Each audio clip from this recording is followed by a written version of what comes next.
नमो नमस्ते अखिलमन्त्रदेवता द्रव्याय सर्वक्रतवे क्रियात्मने वैराग्यभक्त्यात्मजयानुभाविता विज्ञानाय विद्यागुरवे नमो नमः। शास्त्री प्रथम वर्ष प्रथम सत्र, मुख्य विषय फलित ज्योतिष का प्रश्न पत्र पंचम। संदर्भ ग्रंथ है मुहूर्त चिंतामणि। 3 यूनिट में बांटा गया है। प्रथम यूनिट में शुभाशुभ प्रकरण है अर्थात प्रथम प्रकरण। यूनिट नंबर 2 है, उसके अंदर नक्षत्र प्रकरण है। यूनिट नंबर 3 है जिसके अंदर संक्रांति प्रकरण और संस्कार प्रकरण तक, संक्रांति प्रकरण से संस्कार प्रकरण तक जो प्रकरण है उसे यहाँ पर लिया गया है। तो शुरू करते हैं आज का ग्रंथ। तो मुहूर्त चिंतामणि ग्रंथ है जिसके रचयिता श्री राम दैवज्ञ है। यहाँ पर भाषा टीका भी दी गई है, तो हम दोनों साथ में पढ़ेंगे। पहले मंगलाचरण है। गौरी श्रवः केतकपत्रभङ्गम् आकृष्य हस्ते न ददन्मुखाग्रे विघ्नं मुहूर्ताकलितद्वितीय दंतप्ररोहो हरतुद्विपास्य। यहाँ पर कहा गया है गौरीश्रवः केतकपत्रभङ्गं हस्तेन आकृष्य मुखाग्रे ददत् अतएव मुहूर्ताकलितद्वितीय दंतप्ररोहो द्विपास्यः अस्माकं विघ्नं हरतु। बहुत सुंदर उपमा दी गई है। गौरी श्रवः, श्रवः अर्थात कर्ण।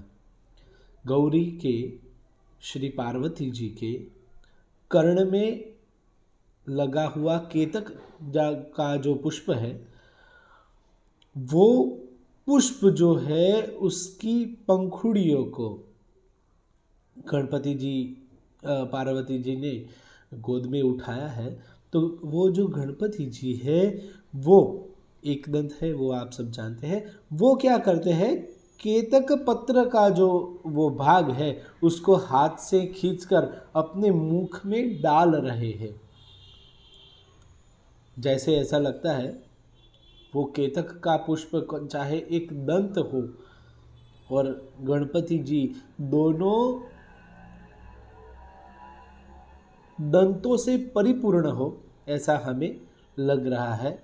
तो वैसे ही मुहूर्त के फलादि जो कोई कार्य है उसमें आ रहे सभी विघ्नों को श्री द्विपास्य अर्थात गणपति जी हरण करें। यहाँ पर उसकी भाषा टीका है। श्री पार्वती जी के कान में स्थित केतकी के फूल के दल को सूंड से लेकर ओष्ठ पर धरते समय मुहूर्त भर दूसरे दांत के सदृश करने वाले गणपति जी, गणेश जी हमारे विघ्न को हरे, ऐसा यहाँ पर अर्थ होता है। आगे ग्रंथ रचने का प्रयोजन है।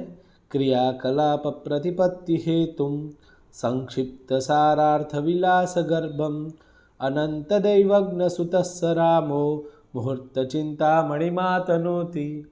यहाँ पर कहा गया है अनंत दैवज्ञ सुतः स रामः क्रियाकलाप प्रतिपत्ति हेतुम संक्षिप्त सारार्थ विलास गर्भम मुहूर्त चिंतामणिम आतनोति। अनंत दैवज्ञ का जो पुत्र है जिनका नाम है राम, राम दैवज्ञ कहते हैं, वो मुहूर्त चिंतामणि नाम का जो ग्रंथ है उसकी यहाँ पर रचना करते हैं।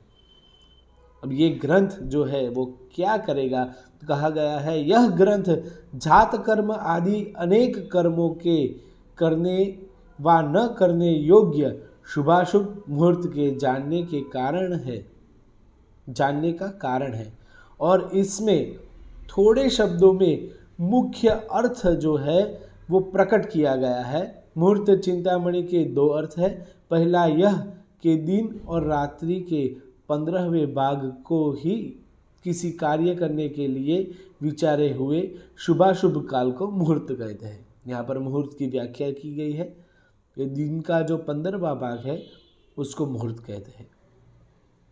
उसे शुभाशुभत्व के विचार के लिए जितने ग्रंथ हैं उन सबों में श्रेष्ठ दूसरा अर्थ यह है कि वांछित फल देने वाला मणि के सदृश वांछित मुहूर्तों का ज्ञान करने वाला यह ग्रंथ है। आगे तिथिषा वह्निकौ गौरी गणेशो हीर्गुहो रविः शिवा दुर्गान्तको विश्वे हरिः कामः शिवः शशि। यहाँ पर जो तिथि जो है वो तिथियों के स्वामी जो है यहाँ पर दिए गए हैं। वह्निः कः गौरी गणेशः अहिः गुहः रवि शिवः दुर्गा अंतक विश्वे हरिः कामः शिवः शशि एते तिथिशाः ज्ञेया। ये सब तिथि के जानने वाले हैं, तिथि के स्वामी हैं। यहाँ पर कौन कौन से हैं? तो वह्नि उसका अर्थ तो स्पष्ट है, अग्नि। कह यानी ब्रह्मा, गौरी अर्थात पार्वती, गणेशः अहि यानी सर्प, गुह यानी कार्तिकेय, रवि शिव, दुर्गा, अंतक अर्थात यम, विश्वे अर्थात विश्वेदेव, हरि कामः यानी कामदेव, शिवः शशि अर्थात चंद्रमा। ये सब देवता क्रम से प्रतिपदादि 15 तिथियों के स्वामी हैं। अर्थात प्रतिपदा के अग्नि, द्वितीया के ब्रह्मा, तृतीया के पार्वती, चतुर्थी के गणेश, पंचमी के सर्प, षष्ठी के कार्तिकेय, सप्तमी के सूर्य, अष्टमी के शिव, नवमी के दुर्गा, दशमी के यम, एकादशी के विश्वेदेव, द्वादशी के हरि, त्रयोदशी के कामदेव, चतुर्दशी के शिव, पूर्णमासी के चंद्रमा और अमावस के पितर स्वामी है। जिन तिथियों के जो स्वामी है उन देवताओं की पूजा व प्रतिष्ठा आदि उन्हीं तिथियों में करने से शुभदायक होता है। यहाँ पर उसका जो कोष्टक है वो यहाँ पर दिया गया है। तिथियों की नंदादि संज्ञा और उसका शुभाशुभत्व जो फल है वो भी यहाँ पर दिया गया है। नंदा च भद्रा च जया च रिक्ता पूर्णेति तिथ्यो शुभमध्यशस्ताः सिते शस्तसमादमाः स्युः सितग्न भौमार्गी गुरौ च सिद्धा। यहाँ पर सिते नंदा च भद्रा च जया च रिक्ता पूर्णा इति तिथ्यः अशुभ मध्यशस्ताः ज्ञेया। असिते अर्थात कृष्ण पक्षे, शस्तसमादमाः स्युः च पुनः सितग्न भौमार्की गुरौ क्रमेण सिद्धाः सिद्धयोगाः स्युः। यहाँ पर नंदा भद्रा जया रिक्ता पूर्णा ये प्रतिपदा से पंचमी पर्यंत हमें गिनना चाहिए, षष्ठी से दशमी और एकादशी से पूर्णमासी पर्यंत तिथियों की जो संज्ञा है वो यहाँ पर दी गई है।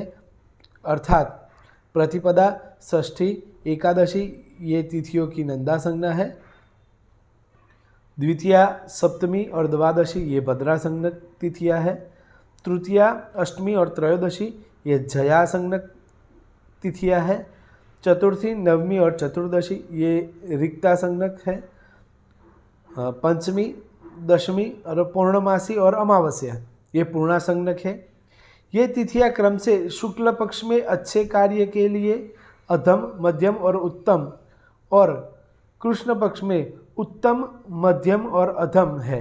अर्थात शुक्ल पक्ष की प्रतिपदा अधम, षष्ठी मध्यम, एकादशी उत्तम और कृष्ण पक्ष में प्रतिपदा उत्तम, षष्ठी मध्यम और एकादशी अधम है। ऐसे ही भद्रा आदि तिथियों में भी जानना चाहिए। ये हमने एक दे दिया। तो हमें ये समझना है कि ये जो कहा गया वो जो शुक्ल पक्ष है उसमें अधम, मध्यम और उत्तम कहा गया। तो हमें समझना है, पहले जो प्रतिपदा से लेकर पंचमी तक है वो 5 तिथियां शुक्ल पक्ष में अधम की कही गई है, षष्ठी से दशमी तक की जो तिथियां मध्यम है, और एकादशी से पूर्णिमा तक की शुक्ल पक्ष की जो तिथियां है उसे उत्तम माना गया है। वैसे ही कृष्ण पक्ष के प्रारंभ में प्रतिपदा से पंचमी तक की जो तिथियां है 5 तिथियां उसे उत्तम कही गई है।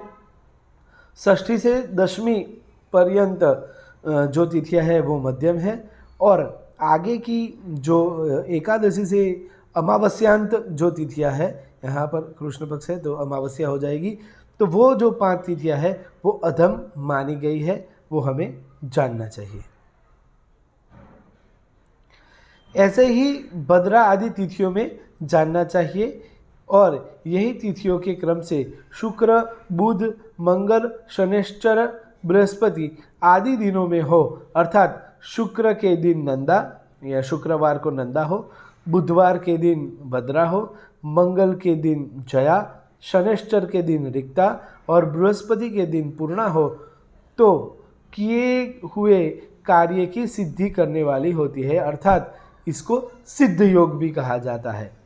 बरोबर, यहाँ पर एक कोष्टक दिया गया है नंदा संज्ञक तिथि, तो यहाँ पर प्रतिपदा है, षष्ठी है और एकादशी है, द्वितीय, सप्तमी और द्वादशी भद्रा संज्ञक है, तृतीय, अष्टमी और त्रयोदशी हो जया संज्ञक है, चतुर्थी है, नवमी है, चतुर्दशी है, यहाँ पर रिक्ता संज्ञक है, पंचमी है, दशमी है, पूर्णिमा और 30 यानी अमावस्या। तो जो पूर्णा संज्ञक है उसमें सिद्ध वासर कौन से हैं वो भी यहाँ पर दिए गए हैं, जो हमें जानना चाहिए। सूर्यादि वारों में निषिद्ध तिथि और निषिद्ध नक्षत्र यहाँ पर कहे गए हैं। नंदा भद्रा नंदिकाख्या जया च, रिक्ता भद्रा पूर्ण संज्ञा दमार्कात्, याम यम त्वाष्ट्रम वैश्वदेवम धनिष्ठार्यमणम ज्येष्ठान्त्यम रवेदग्धभम स्यात्। यहाँ पर कहा गया है अर्कात क्रमेण, अर्थात सूर्यवासर से क्रम से नंदा, भद्रा, नंदिकाख्या, जया, रिक्ता, भद्रा, पूर्ण संज्ञा अधमा स्यात् च पुनः रवेः याम्यम त्वाष्ट्रम वैश्वदेवम धनिष्ठा अर्यमणम ज्येष्ठा अंत्यम दग्धभम स्यात्। अर्थात यहाँ पर सूर्यादि वारों में नंदा, भद्रा, नंदा, जया, रिक्ता, भद्रा, पूर्णा ये तिथि क्रम से मृत संज्ञक की गई है, अर्थात रविवार को नंदा संज्ञक, सोमवार को भद्रा, मंगल को नंदा, बुध को जया, बृहस्पति को रिक्ता, शुक्रवार को भद्रा और शनिश्चर यानी मंदवासर को पूर्णा मृत संज्ञक तिथियां होती है। इनमें कोई शुभ कार्य न करना चाहिए। पूर्णामृतार्कात, इसमें अकार का प्रश्लेष मानने से अमृत संज्ञा होती है, अर्थात शुभप्रद है। कुछ प्राचीन आचार्यों ने ऐसा ही कहा है, जैसे आदित्य भौमयोर नंदा भद्रा शुक्र शशांकयो हो, जया सौम्ये गुरुर्रिक्ता पूर्णार्का व मृता शुभा। अर्काओ यहाँ पर शनो इसी अर्थ में यहाँ पर दिया गया है, यहाँ पर कोष्टक भी दिया गया है। तो आगे जो है तो सूर्यादि वारों में क्रम से भरणी, चित्रा, उत्तराषाढ़ा, धनिष्ठा, उत्तरा फाल्गुनी, ज्येष्ठा और रेवती ये नक्षत्र दग्ध संज्ञक कहे गए हैं, अर्थात रविवार को भरणी, सोमवार को चित्रा, मंगल को उत्तराषाढ़ा, बुधवार को धनिष्ठा, बृहस्पति को उत्तरा फाल्गुनी, शुक्र को ज्येष्ठा और शनिश्चर को रेवती दग्ध संज्ञक कहे गए हैं, अर्थात ये नक्षत्र और वार हो तो कोई शुभ कार्य नहीं करना चाहिए। यहाँ पर उसका भी कोष्टक यहाँ पर दिया गया है, वो आपको देख लेना चाहिए। अधमम तिथियों और अधम तिथि और दंतुन करने का निषेध। षष्ट्यादि तिथयो मंदाद विलोम प्रतिबद्बुदे सप्तम्यर्के दमा षष्ट्या दमाश्चरदधावने। अर्थात मंदात विलोमम षष्ट्यादि तिथयः। मंदवासर से षष्ठ्यादि जो तिथि है उसको विलोम हमें लेना चाहिए। विलोम यानी उल्टा, यानी मंदवासर है उसमें षष्ठी, शुक्रवासर है उसमें पंचमी आदि। तो बुधे प्रतिपद अर्के सप्तमी च पुनः रदधावने षष्ट्याद्यमाः अधमाः। यहाँ शनिश्चर से लेकर उल्टे क्रम से रविवार तक षष्ठी सप्तमी आदि सीधे क्रम से अधम संगनक होते हैं। अर्थात शनिश्चर को षष्ठी, शुक्रवार को सप्तमी, बृहस्पति को अष्टमी, बुधवार को नवमी, मंगलवार को दशमी, सोमवार को एकादशी और रविवार को द्वादशी अधम संगनक है। इसे क्रकच योग कहते हैं। और बुधवार को प्रतिपदा तथा रविवार को सप्तमी भी अधम कहा गया है। यह संवर्तक योग इसे कहा जाता है। इसमें कोई भी शुभ कार्य जो है वो हमें नहीं करना चाहिए। यहाँ पर उसका भी कोष्ठक दिए गए हैं। अब दंतुन यानी दंत धावन करने के लिए अधम कौन से दिन है? तो षष्ठी, प्रतिपदा और अमावस ये तिथियों दंतुन करने में निषिद्ध है। अर्थात इसमें दंतुन न करना चाहिए। दंत धावन यानी ब्रश आदि जो हम दांत में करते हैं, दांत साफ करते हैं, वो यहाँ करना मना कहा गया है। तेल आदि का निषेध भी यहाँ पर कहा गया है। षष्ट्यष्टमी भूत विदुक्षयेषु नो सेवेतना तैलपलेक्षुरम रतम नाभ्यंजनम विश्वदशाद्विके तिथौ धात्री फले स्नानमवाद्विगोष्वसत्। यहाँ पर उसका भी अर्थ कहा गया है। षष्ट्यष्टमी भूत विदुक्षयेषु क्रमेण ना पुरुषः तैलपले क्षुरम रतनो सेवेत विश्वदशद्विके तिथो अभ्यंजनम तथा अमार्द्विगोषु दातृफलैः स्नानम असत्, ऐसा कहा गया है। षष्ठी, अष्टमी, चतुर्दशी, अमावस इन तिथियों में क्रम से पुरुष को तैल, मांस, क्षौर, रति इन कर्मों को न करे। अर्थात षष्ठी को तेल न लगावे, अर्थात जो शरीर में मालिश वगैरह करते हैं तेलाभ्यंग वो भी नहीं करना है यहाँ पर। अष्टमी को मांस भक्षण न करे। चतुर्दशी को बाल न बनवाए, अर्थात बाल कटवाने की यहाँ पर बात है। अमावस को मैथुन न करे। त्रयोदशी और दशमी द्विज यानी द्वितीया, इन तिथियों में उबटन न लगाए। अब उपटन क्या है? तो उपटन जैसे हम पीठी लगाते हैं शरीर पे वैसे लगाया जाता है, उसे उपटन कहते हैं, तो वो नहीं लगाना है। कई लोग ऐसा कहते हैं जो बेसन, जो चने का जो लोट है, बेसन है, उससे जो स्नान करते हैं उसे भी उपटन कहा गया है। तो अमावस, सप्तमी और नवमी इन तिथियों में आंवला के फल सहित स्नान न करें, यहाँ कहा गया है। दग्ध, विशाख्य, हुताशन और यमगंट जो योग है यहाँ पर कहा गया है। सूर्येश पंचाग्निरसाष्टनंदा वेदांग सप्ताश्विगजांकशैला सूर्यांक सप्तो रगगोदिगीषा दग्धा विशाख्याश्च हुताशनाश्च सूर्यादिवारे तिथयो भवन्ति मगा विशाखा शिवमूलवह्नि ब्राह्म्यङ्करोर्काद्यमगण्टकाश्च शुभे विवर्त्यागमने त्ववश्यम्। यहाँ पर कहा गया है सूर्यादिवारे क्रमेण सूर्येश पंचाग्निरसाष्टनंदाः वेदांग सप्ताश्विगजांक शैलाः सूर्यांक सप्तो रगगो दिगीशाः तिथयः क्रमात् दग्धा विशाख्या हुताशनाः भवन्ति च अर्कात् मघा विशाखा शिवमूलवह्नि ब्राह्म्यङ्करः यमघण्टकाः भवन्ति शुभे विवर्ज्या गमने तु अवश्यम विवर्ज्या। यहाँ पर क्या कहा गया है? रविवार को द्वादशी, सोमवार को एकादशी, मंगल को पंचमी, बुधवार को तीज, बृहस्पति को षष्ठी, शुक्रवार को अष्टमी, शनिश्चर को नवमी हो तो दग्ध योग होता है तथा रविवार को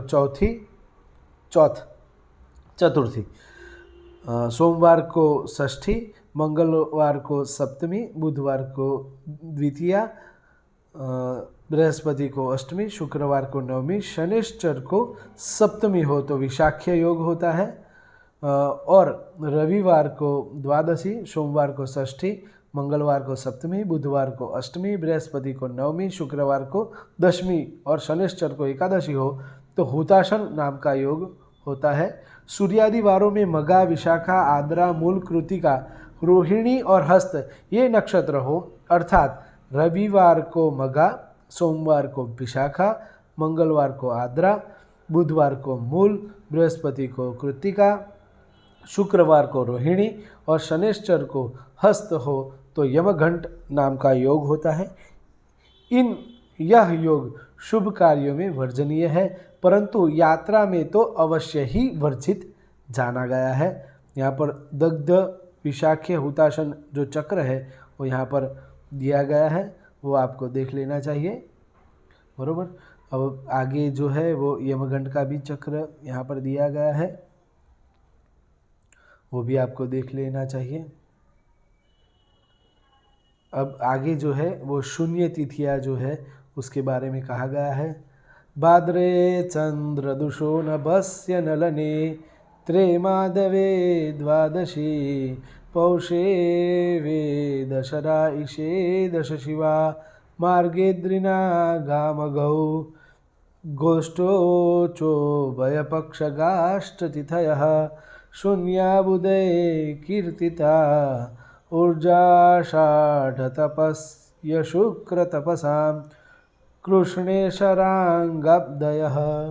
यहाँ शक्रा पंचसिते शक्रा व्यग्निविश्वरसाक्रमात् ऐसा जो श्लोक दिया गया है तो उसका अर्थ है भादो महीनों में प्रतिपदा और द्वितीया, श्रावण महीने में द्वितीया और तृतीया, वैशाख में द्वादशी, पौष में चतुर्थी और पंचमी, कुआर में यानी कुआर में दशमी और एकादशी, अगहन में सप्तमी और अष्टमी, चैत्र में अष्टमी और नवमी, शुक्ल और कृष्ण दोनों पक्षों की तिथियां पंडितों ने शून्य कही गई है।